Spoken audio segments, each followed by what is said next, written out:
आता बातमी कर्नाटकमधनं आहे. कर्नाटकमध्ये राजकीय हालचालींना वेग आलाय. नेतृत्वावरून मुख्यमंत्री सिद्धरामय्या आणि उपमुख्यमंत्री डी.के. शिवकुमार यांच्यातला वाद आता आणखी विकोपाला गेलाय. हा वाद काँग्रेसचे नेते राहुल गांधींच्या कोर्टात गेलाय. सूत्रांनी दिलेल्या माहितीनुसार काँग्रेस अध्यक्ष मल्लिकार्जुन खरगे यांनी दोघांनाही स्पष्ट शब्दात समज दिली असून अंतिम निर्णय हा पार्टी हायकमांडचा असेल असं सांगितलंय. सध्या सोनिया गांधी देशाबाहेर असून त्या परतल्यावर कर्नाटकच्या मुख्यमंत्रीपदाचा निर्णय घेतला जाईल असं समजतंय. तर सिद्धरामय्या आणि शिवकुमार उद्या दिल्लीला जाणार असल्याचं सांगितलं जात होतं. मात्र आता ही भेट होणार नाही असंही समजतंय. त्यामुळे कर्नाटकात राजकीय भूकंप होण्याची चिन्ह आहेत. दरम्यान पक्षाचे ज्येष्ठ नेते वीरप्पा मोईली यांनी ही वेळ येण्यास काँग्रेसचं वरिष्ठ नेतृत्व जबाबदार असल्याचं सांगत पक्षाला घरचा आहेर दिलाय. If you want to turn into a political turmoil, yes, it can happen. But the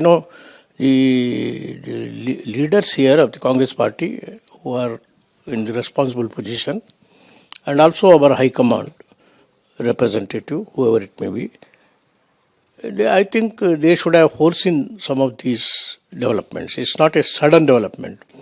This is a development which is ongoing development last 6 years. So, I mean last 2.5 years. So I think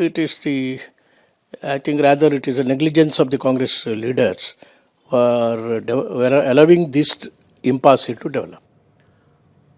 तर कर्नाटकबाबत काँग्रेस नेतृत्वासमोर कोणते 4 पर्याय आहेत ते पाहूया.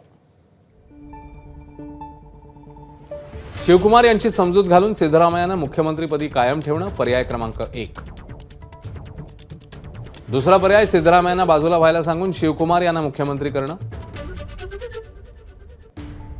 तिसरा पर्याय या दोघांनाही वगळून तिसऱ्याच कोणाला तरी मुख्यमंत्री करणं.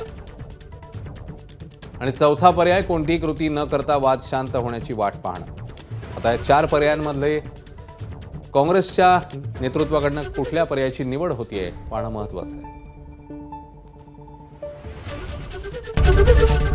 एबीपी माझा, उघडा डोळे बघा नीट.